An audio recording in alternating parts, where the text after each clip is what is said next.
Welcome back to the After Hours podcast. I'm your host, Jack, with Bourbon Barrel Mafia. This is episode number 7. And boy, is it a doozy. This one takes us back. Probably shit we don't want to remember. But we're going back anyway. Now, there's a lot of political divide about this shit, but this show is not about politics. We don't want to go there. So keep your panties on. Don't be picking sides. I may say some shit, but it just is what it is, but I'm not picking sides. So this is about COVID, but it's about how it was the perfect storm and how it affected bourbon. Nothing else about it, not the science. So that's why you can relax. Now, if you want to debate bourbon and talk shitty, we can get into that. But not the politics. So, bourbon did boom during COVID. It exploded. It poured gasoline on the fire. But the fire was already burning because bourbon was already getting very, very popular. And that's when I got into bourbon. So, pull up a chair. I'm not live, so tell your friends to join you if you're getting ready to hit that button to play this and listen. Pour yourself 2 fingers, however you like it. Fire up a stogie if you got one. We're doing another Ted's Bourbon cigar. And stay a while. Give it a listen. See if you learn something. Or maybe you can teach me something. So, before COVID, probably 2012 to 2019, because obviously COVID started it somewhere in 2020, which I think it still remains to be determined exactly when.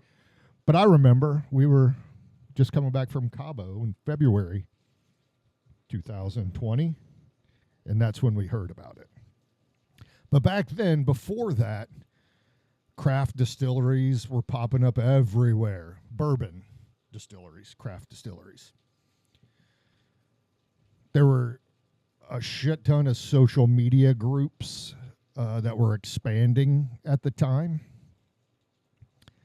Allocated bottles were becoming even harder to find, if you can imagine them being even harder, but they were.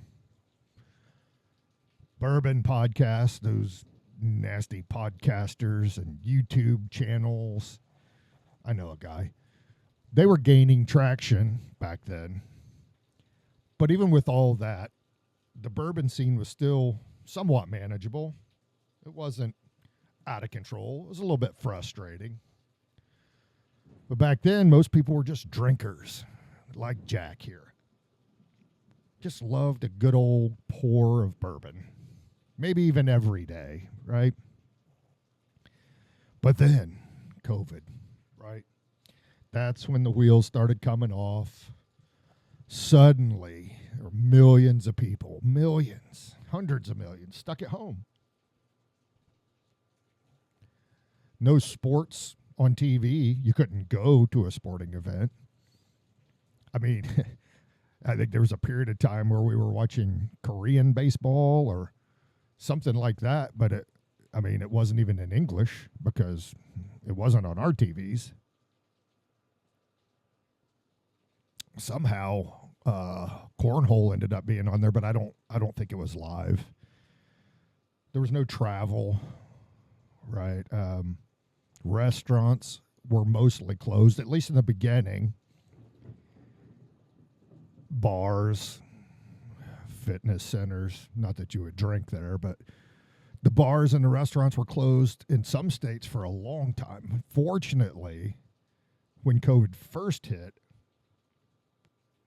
we were in Houston. So they weren't closed for very long. But then they determined, COVID is very bad. But when you're sitting down eating, you don't even need a mask. Anyway, because of the lack of travel and ability to go anywhere or do anything, people had disposable income at the time, at least the ones that were still employed. So what happens when you have a hobby and then you have nothing, absolutely nothing to do but that hobby? Well, you dedicate a shit ton of time to your hobby because that's all you got. So then, on top of having disposable income, again, not everybody was getting paid still. There were stimulus checks. So not only were people spending less, they were getting extra money for those who got that. Not everybody got it because I think there was a threshold. If you made a certain amount, you couldn't get it. I don't remember what the threshold was, and I didn't feel like I was making that much money, but I didn't get that stimulus check. People weren't taking vacations, going to concerts, driving, flying, riding trains, whatever. There was no commuting whatsoever. And for a while, like I said, you couldn't go out to eat because it wasn't open. And then even for some, even when it opened, there was the fear of dying from COVID. So suddenly at that point, people found bourbon to be entertainment. And then suddenly, $200 wasn't that much for a bottle of bourbon. So then the online communities started popping up. Like if you can't go to the bar and meet your boys or girls and have those drinks, you do it online. I mean, I remember watching Cody Jinks. He did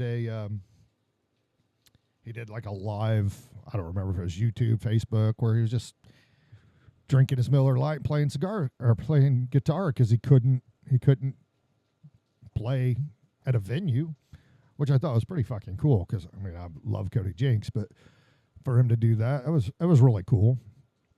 But so the online groups kind of did the same thing, right? Facebook bourbon groups, YouTube bourbon channels, TikTok groups, and all the younger people that were talking and all that stuff, and Instagram, take a picture of your bottle as your status symbol with your expensive watch in front of you, or expensive logo of your expensive car on the steering wheel. And since you couldn't gather online, or you couldn't gather in person, you did it online because that's all you had. So those things all started exploding. And even people that didn't go into bars, maybe they didn't drink, maybe they didn't even give a shit about bourbon, but everybody gave a shit about TikTok, Instagram, Facebook, YouTube, because that's what everybody was doing because there was nothing else to do. So suddenly, you got these people that wouldn't go to a bar, wouldn't drink bourbon if you gave it to them. Suddenly now they're like, oh, shit, what's up with this? I wasn't in that game back then. I was just starting to get into bourbon, but I didn't do any of this shit. So they were like, what's that guy doing? That looks pretty cool. Right? Look at those bottles, man. Those are pretty. So then you start to get out, or you're able to get out a little bit in some states again. So they needed something to do for those that didn't already have a hobby. I don't even remember what the thing was back then. You know, there's always like during a certain era, there's that thing, and then one person does it, and then everybody does it. And if you're not doing it, well, geez, what are you even doing? Why are you even breathing? I don't remember what it was back then, but I know what it became. Fucking hunting bourbon.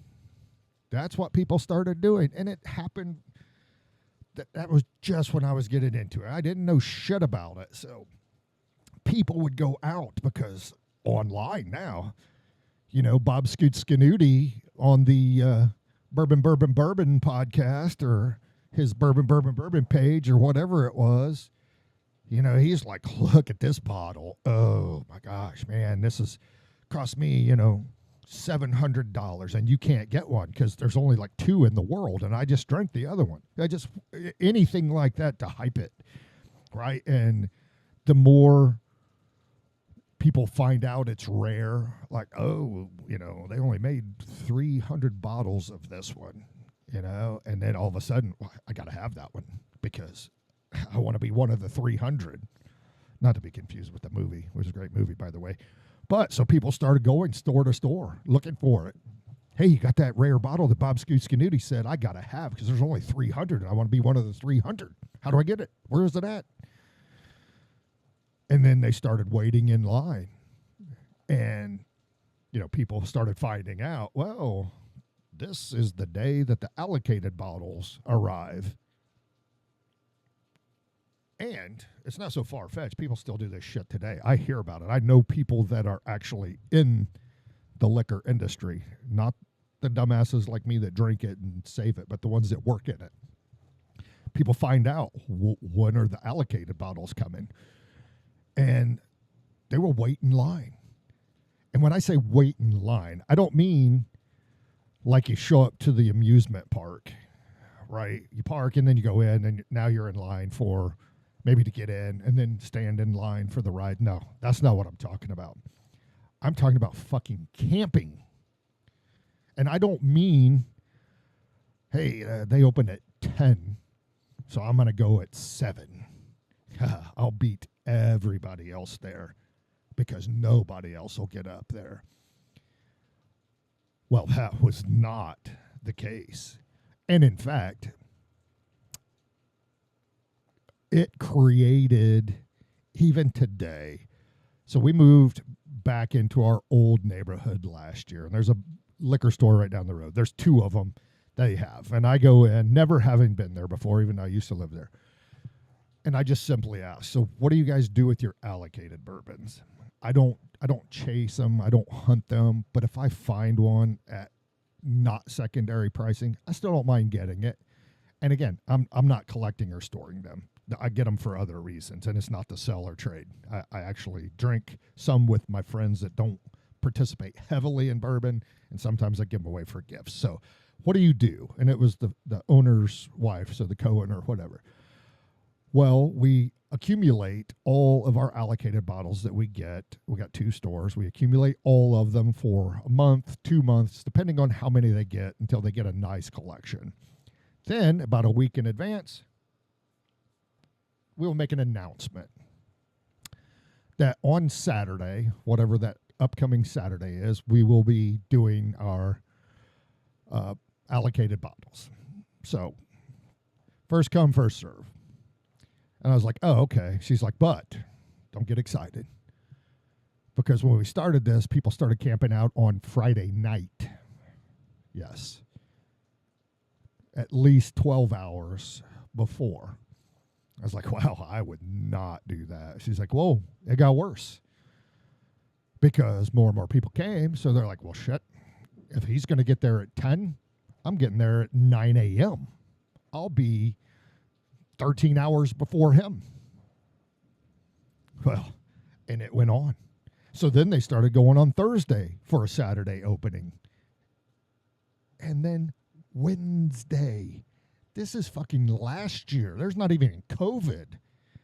But they told me last year people started camping out on Wednesday to get a bottle on Saturday morning. Now, unless I'm going to get a bottle that Jesus himself is going to be there to autograph, fuck that. I'm not going for hours. Now, it's different for me because I gave up that hunt and chase, but it all started during COVID. So people would figure out where the trucks were coming, and then it was like, hey, I saw you got that bottle with your Omega watch in front of your Dodge Ram TRX emblem on the steering wheel. How about you take this bottle that I got? Let me send you a picture of my Tag Heuer in front of my Bentley with this bottle. And then you tell me if you want to trade. And mine's worth more, so throw something else in there. So that became the thing. And that shit still happens today. And here's what I'll say. I think it's fucking corny or whatever, but do what you want to do. I don't care. I'm not participating in that, but for me, it's a whole different journey now. So then, hunting is a hobby, right? It started back then. Now it's a whole big fucking hobby. And for some, it was greater for them to chase these bottles than to actually drink them. And that still happens as well. There are people that won't even drink. There are people that don't even open the bottle. They may love it. And they won't open them. Now, I can tell you, when I first started, if I found a rare bottle, and when I say rare bottle, it was not really rare. It's not rare now. It was just allocated back then, so you rarely ever saw them. Let's put it that way. It's not like a Weller Millennium or anything I'm talking about. I'm just talking about it's the Buffalo Trace shit from back then. Because when I started in 2020, I watched the same people online. You got to get Blanton's and you got to get Buffalo Trace and Weller and Eagle Rare and Colonel Taylor. You got to get those. If you don't have those, you are not serious about bourbon. You're not even. Why are you even here? Get off my page. Go find those bottles and send me pictures. Of what? I didn't wear a watch and I drove a Jeep Grand Cherokee that my company provided. So anyway, so those were the bottles. Right. That was the stuff back then. Now I lost my train of thought. But that's okay. So there we go. I got it. I would not, if I found a bottle, I would not open it until I had a backup because man, you know how long it took me to get that bottle? Now, if I open that and drink it and that son of a bitch is good, I don't know when I'll ever get another one. I may never get another one. So I lived that philosophy for a little bit. But I know guys that are like, oh, not opening that Blanton's. I've only got 9 backups. So if I don't get that 10th one, not opening it. Well, there's 2 things to that. One, it's not that good. It's okay. It's good. It's not that good. But speaking of Blanton's, back before the boom, Blanton's, it was like $90, maybe 120. And then, Weller, Antique 107 was like $60, $80, $70, something like that. And that's just a couple of examples because those are the harder of those to find back then. But, by 2021, when we were like really into COVID, I mean, Blanton's was 200 plus, Antique 107, all those. It was all like hundreds. Even Eagle Rare, which I think it's still like a $50 bottle. Last year it was like a $40 bottle. You just couldn't find it. I think I found one, and it was like $70. I'd never had one, so I bought one to try it.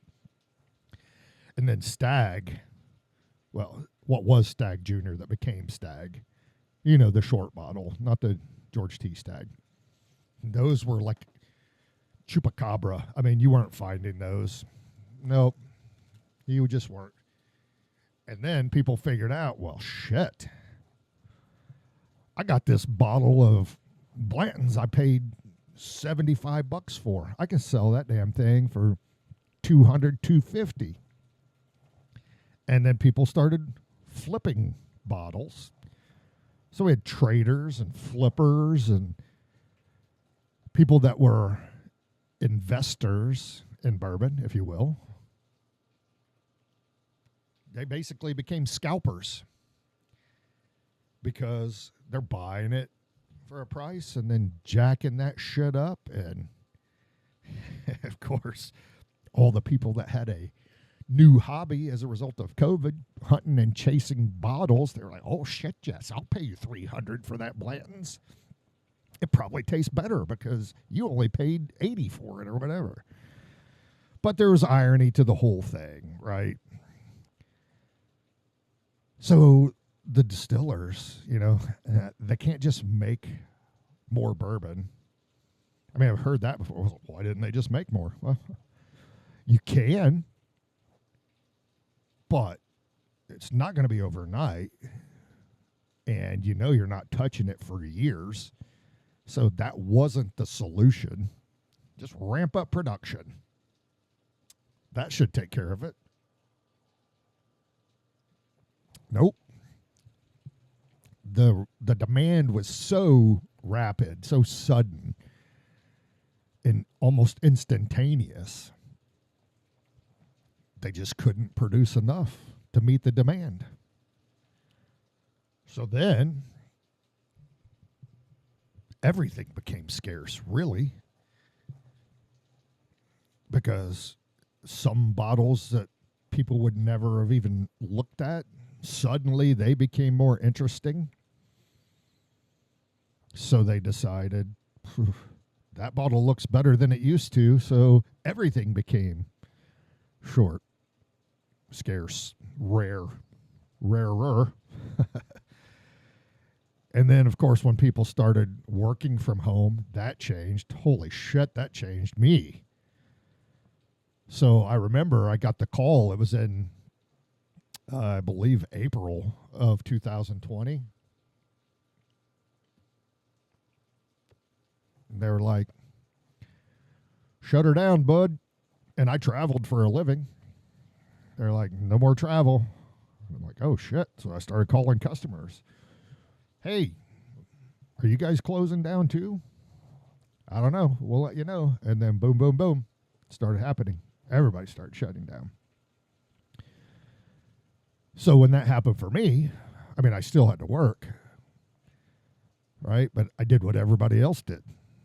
Couldn't drive anywhere. Work from home. Again, I'm in Houston. It's nice most of the year. Take my old laptop outside by the old pool, sit under the cover, and right behind me was my beer fridge. And all I would do is have a call now and then. Not much computer work to do, but I was ready in case I needed to. But that damn beer just kept calling my name every day. And it was like, every day got a little bit earlier. And I was like, you know what? Yeah. So then I started drinking earlier and earlier every day, and I was killing an 18-pack of Miller Lite every day. And the reason I know that is because I would buy an 18-pack right down the road, Circle K gas station. It was open. I could go in there, cost of admission, just throw on a fucking mask and play the game. Walk in there, buy your 18-pack, take it back home, and then the next day I had to do the same thing, day after day after day after day for a while. And I wasn't the only one. That's just my story. And then that's what got me on bourbon, because the doctor was like, hey, bro. He didn't say that because he was like, I don't know, 70s. I said, Doc, I got to lose weight. Gyms are closed at this point, right? Not that I had been participating when they were open, but yeah, I had to do something. So I Googled, and that's how I came up with bourbon. But everybody was doing the whole stay home thing. Happy hours. Couldn't go to a happy hour. Did it at home. Plus, it's cheaper. So what are you going to do? I'm going to upgrade my glassware. Now, when I started, I had a red Solo cup because I wasn't drinking. But I upgraded my glassware because I was like, you look like a dumbass drinking out of a red Solo cup. And, man, if you get a good bottle and you take a picture of your expensive watch, I didn't have a watch, maybe my iPhone clock in front of my Jeep Grand Cherokee emblem on the steering wheel with a red Solo cup. What a loser. So people invested in the glassware like I did. Now they could get even more bottles because, shit, if I'm not spending it at the bar, I mean, sometimes you get a decent pour at the bar, it's about the price of a bottle. Or if you get 2 or 3, you've already paid for the bottle. So people bought more bottles, more expensive bottles. They upgraded their home bars because, shit, if I'm going to be drinking at home every day, I can't have my bourbon looking good in front of my steering wheel. But if I ever take a selfie and somebody sees it sitting on the dining table instead of this beautiful bar, well, that would suck. People would think that I'm not as status savvy as I want to be. So they upgraded their bars. Then they started doing tastings over Zoom. Now, I didn't do any of that shit. I didn't even know this stuff was happening back then. I only found out as a result of doing my research because one day I was like, things are shifting. So I wonder when it all happened and how things started turning. So that was it. So bourbon became an experience. Now, it probably always should have been for some people because I never got into much of this shit other than what the internet told me to do. But for me, it's all about the experience. And I got caught up in the hype too. Fear of missing out. I mean, I'm already a high anxiety individual, right? So just because of how I have been most of my life, maybe all my life, I tick at about 80%. So it takes very little to fuel me to reach that echelon of get the fuck out of the way. Who knows what this fucking psycho is going to do. So imagine that, right? And now you're being told you got to get these bottles. You got to get Blanton's. You got to Blanton's. Oh, what? You found one? What are you going to do with that? If you don't have 4, 6, 8, you better not open one of those. I mean, my God, if the world ends as a result of COVID, that is your trade value. So I got caught up in that. Man, I traveled the country, lived in Texas, but I traveled all the way up to Minnesota, all the way over to the East Coast, back down to Florida and the entire Gulf Coast and almost everything in between. So when I traveled. And every place I went, it's like, got to find a liquor store.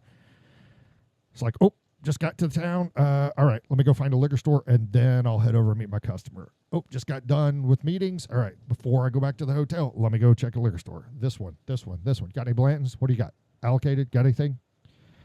And man, I did that for probably a year or so, and I was so fucking stressed out. But every day, the other people, see, I didn't know what the hell I was doing. I didn't know to follow schedules and delivery days and all of that shit. So the other people that knew, they're like, hey, look at me. Chink, I got a bottle. Ha, look at this. Yeah, look what I found, loser. Here's today's haul. Look, haha, you can't find these, but I did. Nobody wanted to miss out because they all wanted to be that guy or gal to be able to say, check this shit out. I tried it. It's delicious. You can't have any, but I did. And that's one of the weird things about today. I see some of these influencers, reviewers, podcasters, every day they're showing you these bottles that you and I aren't typically going to find. But they're showing them and people are like, oh, look at that. Did you see that? Oh, man, I bet that tastes good. I mean, what's the point? You want to hear how good it is so you know exactly how much you're missing out on? Anyway, nobody wanted to miss out back then, so it just became insane. People bought bottles they didn't even want because, like I don't like rye. And I'm sure there are people back then, but they're like, I'm going to buy that because I may never see it again, and I'm going to find some asshole that really likes rye that can't get it, and then I'm going to bend them over, and I'll get what I want. And then all of a sudden, bourbon was less social because screw you, buddy. You just want to be my friend because I've got 3 bottles of Stag. That's all. You're just using me for my bourbon, man. So even though there were more people connected online, it became a competition. So those who collected, because they knew how to get it, where to get it, or they were willing to pay more to get it, their collection just got bigger and bigger, and then it became more isolated. They filled their shelves, the bourbon bunkers. Yeah. Some people literally had hundreds and hundreds of bottles, which back then sounded bad. I mean, I don't have hundreds and hundreds. I probably keep a good 150 or so, but that's because I do reviews and I do bottles you find on the shelf. So all of these bottles, and I'm talking to these people that had hundreds and hundreds, most of the bottles were never opened. Nope. Look at all my bourbon. Oh, that's a great bottle. How is it? Does it taste good? Well, I don't know. Well, you got like 6 of them. Yeah, I don't care. Never tried it. Oh, I don't even like bourbon. But man, did I get a steal here, because people would die for these. They just can't have them because I got them. So it went over things changed as a result of that. Instead of, hey bro, come over, let's have a pour. Nope. It's like, hey man, can I come over? Nope. You're probably going to want to drink and I don't want you to, but look what I found today. I bet you wish you could have it. Hey, don't come over. Bye. So then I think COVID actually broke bourbon. Not in the way you think. Like, it's not like unfixable broken, but it's like, okay, let's say tamed. How's that? Is that better? Maybe COVID tamed bourbon. Probably definitely 20 to 22 was peak insanity, right? Because COVID hit somewhere March, April of 2020. And then by 2022, mostly we were out of the COVID stupidity and nonsense of 6-foot social distancing, which had no scientific backing. Anyway, so we know it created collectors. It created some drinkers. We know that for a fact. It created me. I went from 18 beers to bourbon. But did it create more collectors or more drinkers? Because they're not always the same thing. What do you think? Leave your comments. Let's discuss it. So we know COVID made bourbon bigger. But somehow between Facebook groups, the bottle bunkers,